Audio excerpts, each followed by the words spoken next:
Welcome to the Verdin Sports Show. I'm your host, Jacob Verdin. Hope everybody had a good weekend. Hope you're not getting murked by Mardi Gras. Got our guy David joining by Zoom call. Been a minute, bro. How you been doing? What's up, bro? I've been doing good. Just keeping the grind. You know how it is, school, managing Yeah. school and this side hustle that we all trying to make a dream. Hustling, bro. I like to hear it, man. Hey, they been having some LSU players hustling, David. They been having some people grinding, trying to get themselves into the big league, into the new three-letter brand that they trying to represent, the NFL. Had a couple people turn some heads. Had a couple people I think might need a bigger pro day, but hey, there's always another opportunity right around the corner. Let's jump right into this pro day talk or a combine talk. Will Campbell, that's your top pick. That's your top five. I think that's really one of the best tackles that got to show off athleticism. I mean, look, he is tied seventh in vertical, second in broad jump, had a sub 5 second 40-yard dash that put him in the top five. I think the only question that you would have on Will Campbell is that arm length. Because as of right now, he's not the most extended wingspan out of that tackle position. I don't know if it's Kelvin Banks from Texas, but he's at 33 and a half and Will's at about 32 and a half. So I don't know if there's going to be a question at moving him from tackle to guard. I don't know if they're just going to let it ride because of how athletic he seems. He could be able to bridge the gap with something like that. What was your take on Will Campbell, and how do you think he's going to play out into this league? We knew Will Campbell was going to go into the combine and kind of just do everything right. I Yep. think that really strong 40 plus. Just I really enjoyed the response he gave during the press conferences. It sounds like he's ready to do anything to get on the field. Like he mentioned, hey, if he understands that his arm length might be a little something that people have to nitpick, but he's ready to go out there and play guard. He's ready to go out there and play tackle. He's ready to move. Need him to. Mm-hmm. Like always, I just feel like it's always been a class act with Will, and he went out there and he performed. I agree. Yeah, and just talking about the nitpicking side of things, that's the combine, baby. Like they do try to find any single thing that they can get you on, and I feel, quite frankly, that's why people like Shadir Sanders and Cam Ward said, "Nah, I'm good. My film gonna do the talking. I'll do my pro day. Y'all combine, y'all can keep that." Shadir even made a comment talking about how like you're not even throwing to your wide receivers. You don't got that much chemistry with these guys. Like I could really see the point. Let's move on to Mason Taylor. I feel like he really took everybody by storm, that gauntlet drill, that perfect straight line, that speed, that catch radius. But I mean, if you're an LSU fan, you've been seeing that for years. That's literally the greatest tight end that LSU has ever had. I think, quite frankly, he should be tight end 2 or tight end 3. I think his combine performance locked him as a second round pick. I don't think he can fall under that. I don't think he should fall under that. But like I said, it's not really a big surprise. If like Mason Taylor was expected to be one of your top guys, what were your reaction to see him? Same thing. When you seen it, I said not surprising at all. Mason Taylor's one of those guys. We got to see him at LSU, and we knew how good he was. I guess he just kind of flew under the radar for some people who haven't been watching that closely in college football. So yeah, going into the draft, that gauntlet was smooth. I was like, yeah, all right. I'm already knowing. I'm already knowing you're I gonna think go it was to. money. And then it's like you got a double-sided sword with him because you got the talent, and then you also have like that level-headedness because they've been around the block before. As a family of athletes, father in the NFL, I mean, I feel like he could kind of mentor him and bring him into a spot where he's going to be really successful at that level. I think the same way of someone like a Garrett Nussmeier too. I mean, you can't have somebody that well-versed in football in your corner and not have it rub off on you. It's definitely evident here in this situation. Zy Alexander. Great player, great film. I just think that 40 had to be a little faster. And you still got the 40. I think he ran a 4.54. Everybody kind of wanted him to be a 4.4 guy. I think if he was a 4.4 guy, he probably would have slid into that second round. I still think he can. I don't think that, this is going to be the Achilles heel for him, especially, like I said, great film, great player, great fit into pretty much any scheme you want to put him in. I do think he's speedy. I just think if he runs, a tenth off of that 40, if he shaves that time off, he could be in a completely different spot. And David, you know how hard it is to run that 40, bro. Man, you tried it. And then if they kept his time that they originally had, what they said, 3.8. Oh man, look, Alexander be the first pick in the damn draft. But we're gonna need to kind of shave some time off of that when it comes time to the pro day. I still think he has time. I don't think it's the end of the world. And I think because it's a 4.54, it really makes me feel like he could get to the 4.4. If I was seeing something a little later, I'd be worried. But I still think that there is a possibility for him to increase that stock, but it's gonna revolve around that time. Yeah, and when you watch Zy Alexander's film, he doesn't look like a 4 or 5 guy. He looks much faster than that. Yeah, So really. it could be stuff that he might have had the jitters, he might have been a little nervous, might have came out a little awkward. So it's little stuff like that that could definitely be cleaned up before pro day, and I think he'll come out and have a strong pro day, and well, we might not even look at that 4.5 anymore. Yeah, hopefully he runs something more similar to what we saw in that 3.8. What is this? What am I watching? World record. And let's talk about Emory Jones. I think he's a top 10 tackle as well. It's definitely got the potential for it. I think he's in a similar situation as I a little bit. Just going to have to show a little more speed, just a little more oomph to lock down that day 2 grade that I feel like he's capable of having. As of right now, I would feel around 2 to 3. That's my range. I'm not all the way certain on a second round spot for him. But like I said, that's his ceiling. That's really where he should be. I mean, a lot of people argue before the season that he should be in the top 15 picks. He should be in the first round. He should be a huge lottery aspect. But I think, if he shows a little more flashes, shows that athleticism and interviews well, I guess you could really see him get into that top 50 spot. What do you see from Big 50? And do you think that, he showed enough to be a second rounder? Or how are you feeling about that side of it? Where would you put him in this prospect rankings? I feel about Emory Jones that if you get him in that second round, you're getting yourself a steal. Like the earlier you get him, I feel like the better, because I feel like he's going to be one of those players that's really going to be great in this league. I just feel like the size he has and he's already acclimated to the high pressure moments. Him and Will Campbell are like you're on the offensive line for one of the greatest universities, one of the greatest football teams. They already know how that pressure feels. They both have nice size, and particularly for Emory Jones, I'm just really big on him because when I always watch the film, I just see a guy who's gonna get up in your face. I see a guy who's gonna put his hands on you and really push you through. So I think I think combine, all right, but some progression to make for that pro day, and I think he comes out with a really strong pro day, and one of those teams that picks him up in that second day is going to get themselves a really good player. But I agree. I feel like everybody is I feel like almost exact to the Zai situation, because we do know what he's capable of. We do know that he's super, super valuable. Now it's just about getting him to showcase that to the entire world. And in Will Campbell's instance, I feel like it was 100% relied on that athleticism, that top 540, that broad jump, this, that, the third. If Emory Jones can find a way to differentiate himself and put him maybe in the top 5 tackles or just a little bit closer, I think he's going to lock that grade down. Miles Frazier, I think he has good size, good experience as well. Someone's definitely going to take him, bro. He's probably, around 3-ish, 4-ish, maybe. Garrett Dellinger, he did not participate, though. I don't know if that's an injury. I don't know what it is with that. I'm sure he's waiting for pro day. But, David, it sounds like the offensive line is about to have their real shining moment when it comes to Baton Rouge in April. That's kind of what it's. It feels better to come back home, do it back in your spot, in your controlled environment, your people around you. Combine, it brings a little bit of nervousness.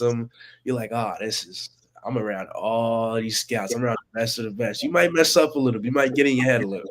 It's a straight up tryout vibe. Like everybody's over there doing tryouts, like you're waiting to get on the damn varsity team.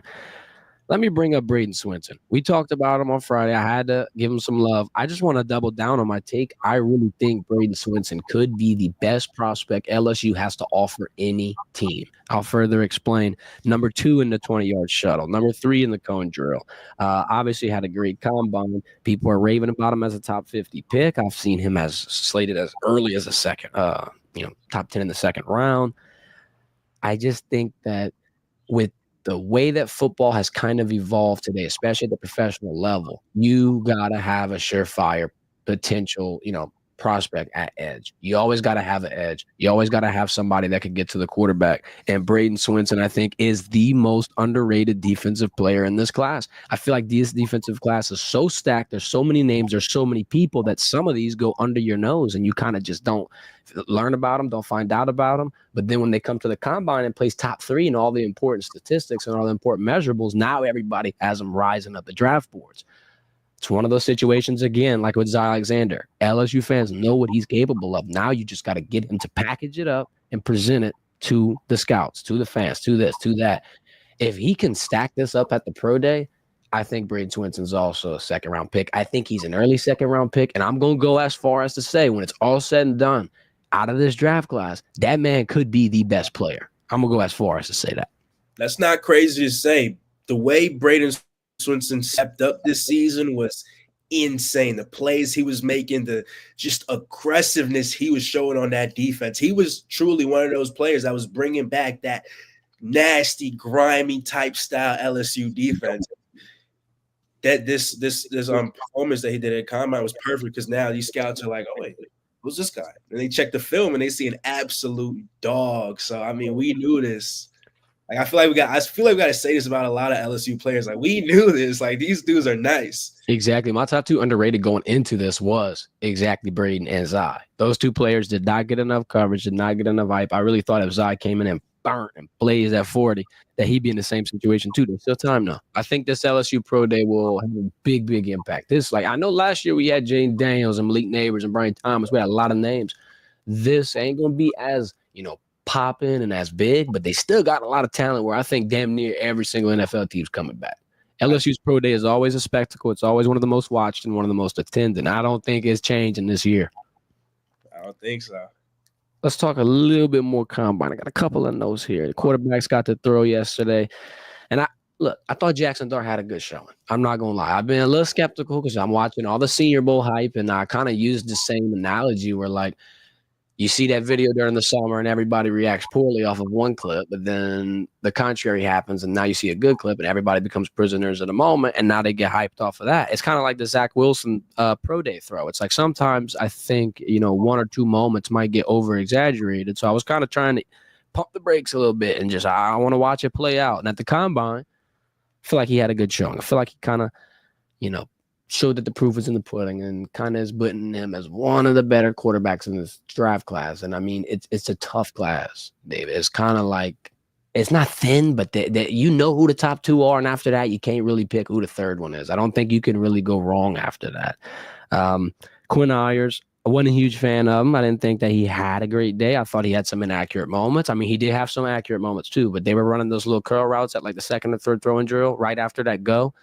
And it seemed like he was just kind of pulling them off to the side, going a little bit over toward the sideline. But that's a nitpicking thing. Like I said, the combine that's what this is for. You find one thing and you narrow down on it and you kind of ignore all the rest. So Quinn obviously could be a great quarterback, but I got some short accuracy issues with him.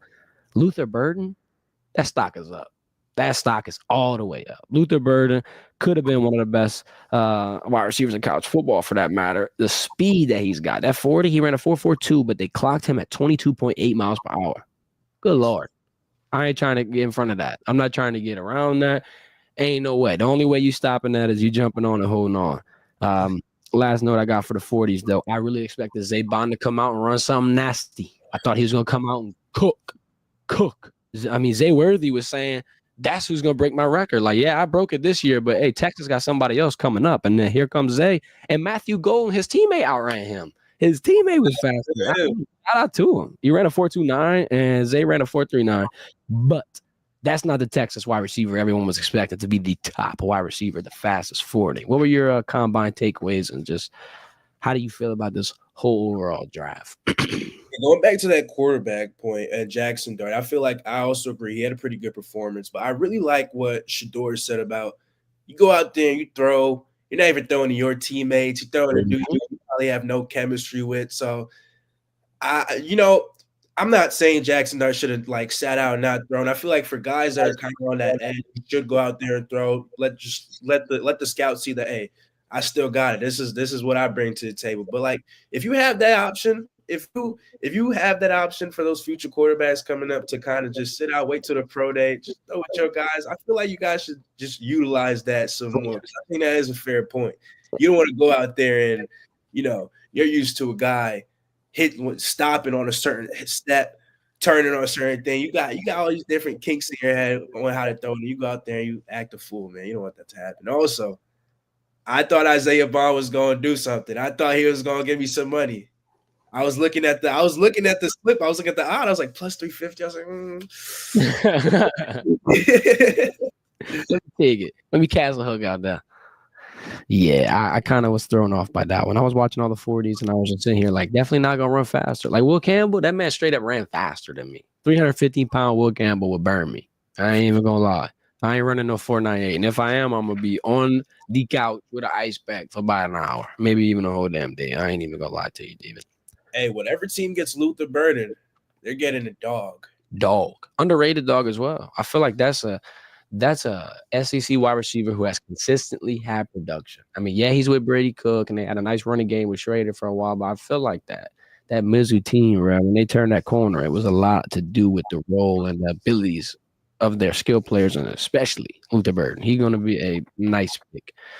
Let's move Yeah, on to LSU baseball real quick. They just won the Fiscal Classic, went to Texas and got red hot, David. They've been going insane.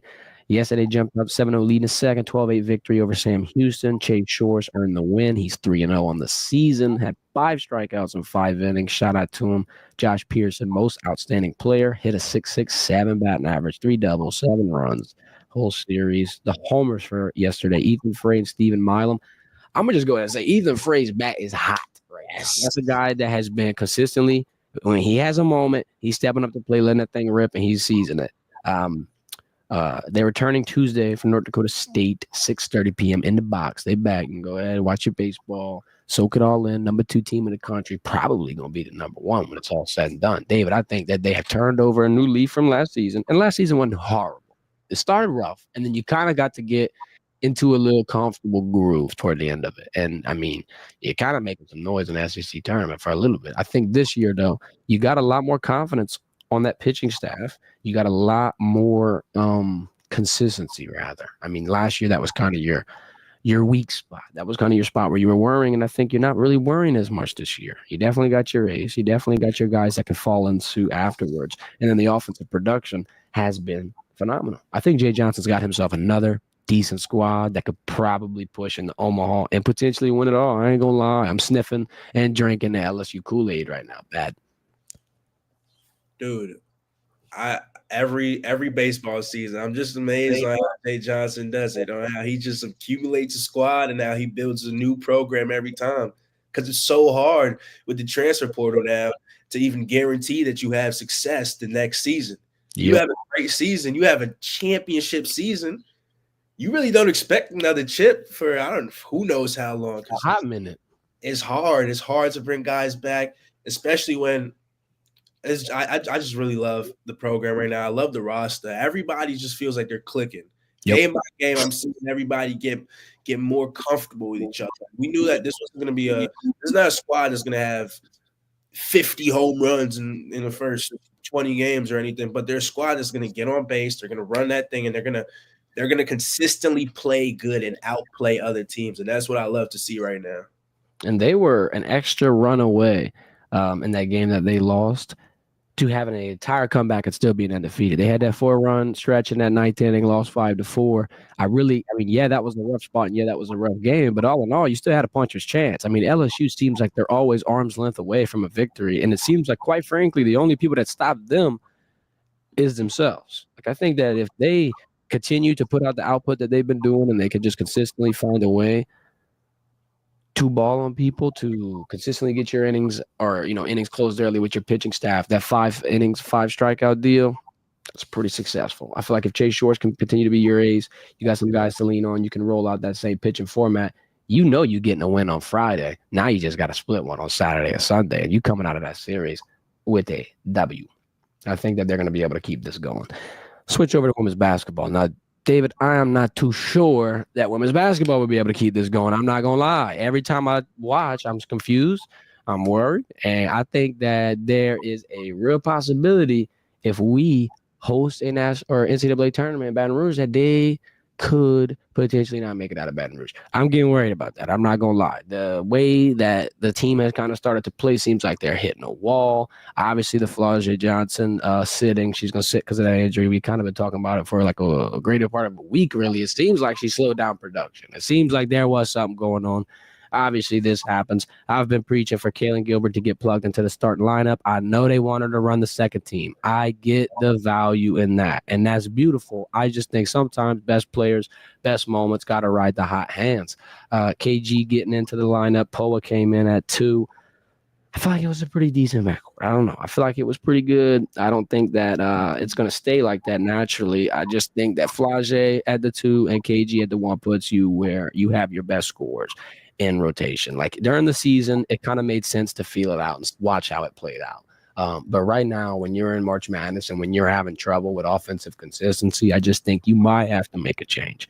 With the Flaugier wrestling thing, obviously it's a smart move. I think you're going to get her ready for the full sprint. That's going to kind of alleviate some of the issues. Let's break down that game though, bro. LSU led by 15 points in the third quarter. Like they almost had it over. That game was supposed to be done. 23 turnovers though gave Ole Miss an extra 27 points. And that's not how you're going to win basketball. I'm not going to lie. I mean, you had some players balling. It wasn't like nobody was doing anything. Anissa Moore had her 100th double-double, 28 points, 12 boards. Michaela Williams for the third game in a row had 20 plus. She had 25 and 5. She's damn near the hottest player on the women's basketball team right now. They're going to enter the SEC tournament this weekend. Number 3 seed playing Friday at 8:30. Look, David, you got to come out and be strong.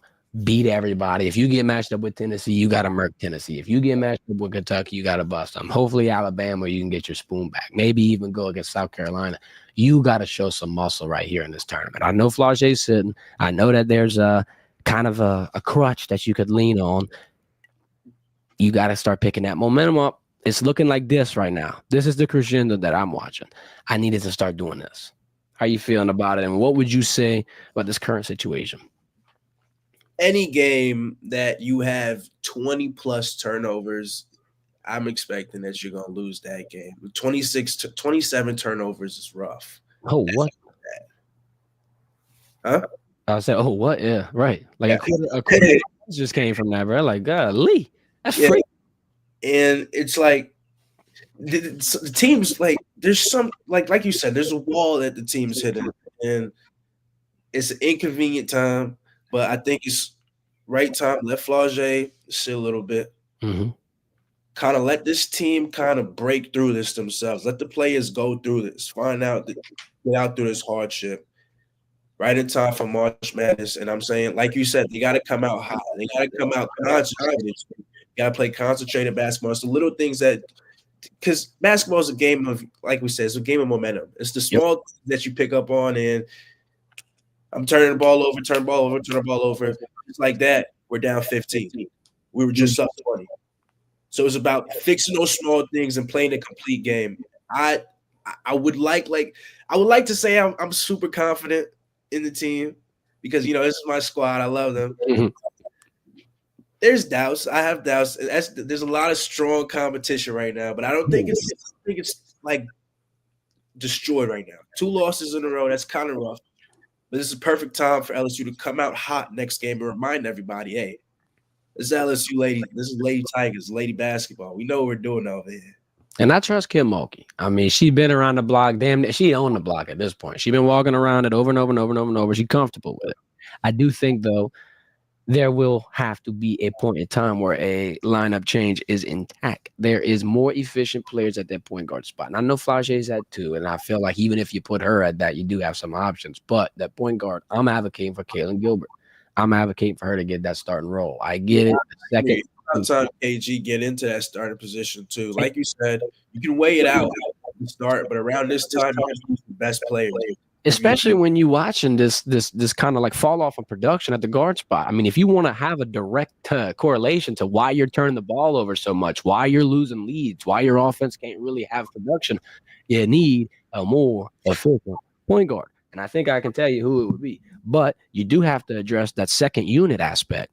I think Pope could lead a second unit. Miracle Shepherd could lead a second unit. They still have players. They still have opportunities. I don't think that I would worry about it too much. And I mean, look, even if that would be hypothetically a worry, you could start KG, kind of put her in a different rotation and have her come back in at the end of the game with the second unit. You could start her with the first unit and bring her back in on her second rotation with the other people if that's really the main focus. But like you were saying, best people on the court for the national championship. You got to try to go chase that. Yeah, if you come out with KG, get a good lead, get out hot to a hot start, you can definitely sit her for a little bit. Bring her back out when she's more needed. You don't want to have her put out too early, but at the same time, we need, we like you said, there's other people who could lead that second team. But if we really, really need her to lead that second team, we can. I'm sure there can be a way to work that out. Every now and then you got to go all in. Every now and then you got to push your chips to the table and just say, let's go. F it, we ball. And I think right now, your chips in moment is KG in the lineup. And I really do think she can give you a 20, 30-point game. She can really have one night where she balls out. I don't think you got another point guard on the roster besides Flauger, who's not even playing point guard, that could do that. There's only one person left that could do that, and it's number 16. And I think she needs to get into that role. Let's do it.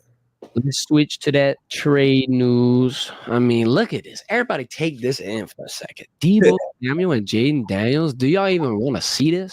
I feel like you give the Lombardi Trophy to them already. I mean, let's talk about the special packages that you could create. Imagine, David, you're the defensive coordinator.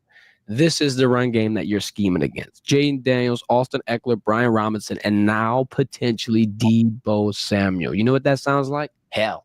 Cliff Kingsbury is going to be able to be a mad scientist, mad hatter, whatever the hell you want to call him. He's going to be sitting there cooking. He's got a lot of options.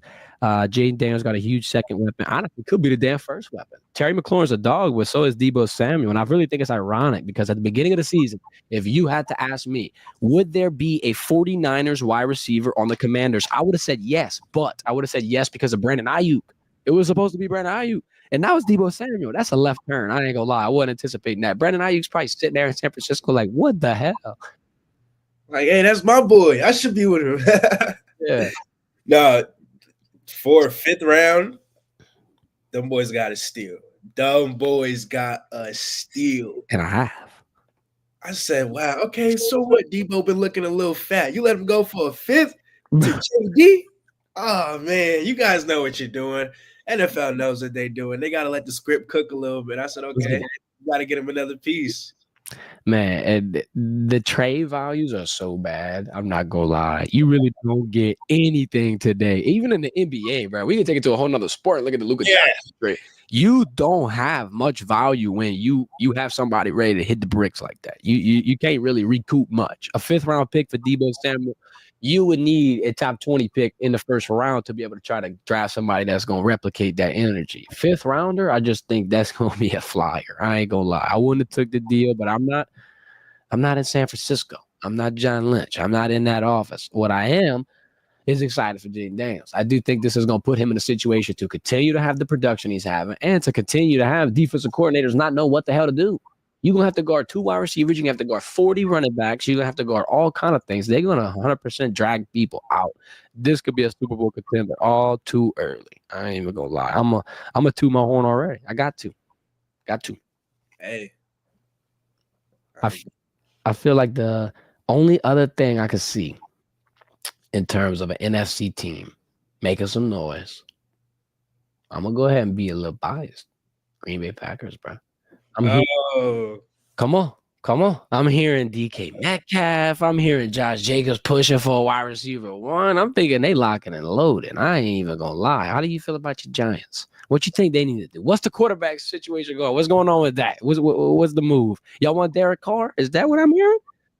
I'm hearing a whole lot. I'm hearing Derek Carr. During the week, we're hearing Matt Stafford. That's pretty much out the way. Yep.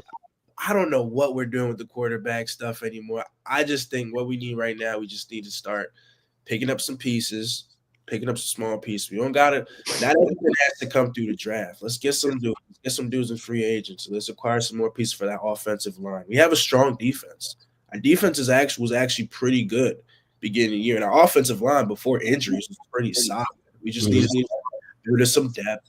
Let's get – I don't know who we're gonna draft at quarterback position. I don't know who we have the privilege of getting, but I'm good with us getting. I would like to see Cam Ward be a Giant. I'll say that right now. I don't know if we'll get him though, but if we can work something out, I would love to see Cam Ward be in the blue and red. That's definitely the best prospect. I do want to ask you this because, like on Friday or Thursday, they had that news break that Hard Knocks was going to be UNC and that no NFL team accepted it.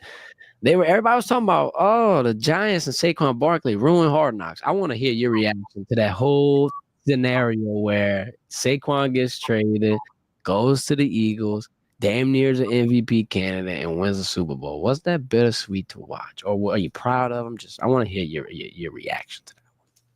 I have such like a love-hate relationship. Like it's an internal conflict that I'm still dealing with. Like a part of me loves Saquon, been following him since Penn State. Like, so happy that he's going out there and doing his thing. But then another part of me hates like myself because I'm like, no, Like this is Giants. I can't be over here rooting for the Eagles. Yeah. And Saquon just go crazy. Like specifically that one game where he did like the backflip. Bro, the hurdle. What you talking about? Yeah. He's Jags. Yes. Oh my God. That was moments where he's him. Because at that point, I was like, he's just showing off. He got off the Giants and now he's just showboating. I'm like, come on, man. And then there was that moment against the Commanders where he just 100% went off to the races. Bow. First play. Boom. Eagle handoff. Cook him. That was insane. That's when I kind of realized they were in a different league. Saquon Barkley, he just 100%, not necessarily reset the value on the running back, but he let everybody know, don't be afraid to pay. Don't. Derrick Henry, same thing. Don't be afraid to pay. Hopefully Jonathan Taylor can keep that production up. He might be the eyeball out. I ain't gonna lie. We got someone in the chat. Should Alex Pereira be minus 1,500? No, he should not. Give him plus 100. I need Sharma money line. I'm taking it. I ain't saying he ain't winning. I'm saying don't screw me over, sports books. keep giving me the plus 100, Sharma. Keep doing that. I'm gonna keep printing. Sharma. Minus 1,500. Wow, I did not check those odds. He's not. It's Pick'em. He's joking. He's joking in the chat. He gotta be. He minus 114, something like that. They both minus 100-ish. It's gonna be a close fight. Ankalaev, I'm a little nervous, David. I ain't gonna lie. That's the Saturday. We gonna talk about it on Friday. We ain't gonna leave the people out of the mix. You got anything you want to say before we hop out of here, though? Excited to see the rest of the LSU baseball season continue. Excited for March Madness that's coming up. I know men's basketball hasn't really been doing what we wanted them to do, but hopefully they finish out strong. Hopefully women's basketball finishes out strong. Gymnastics, shout out to them. They're doing some strong stuff over there. Can't forget about the gymnastics girls. And we got spring football in about a week. Next week, I think. Stuff is getting fun. Football season ain't even over. It's just starting. Matter of fact, football season is back, baby. You heard it here first. We'll be there covering it. David, appreciate your time, my guy. Let them know where they can follow you. Let them know how to connect. Yes, sir. Follow me on Twitter at Dave Barthélemy. And I work with Tiger TV, so you can keep up to date with all of my articles at tigertv.tv. You can just type in the search bar David Barthélemy. So my guy, on the Perk Room podcast on Spotify every Friday. Tap in. Appreciate your time, my guy. We're gonna get this going again. Everybody have a good one. Y'all hit that thumbs up before y'all hop out of here. We'll be live Wednesday at 9 a.m. This has been a Verdin Verdict. Enjoy your day.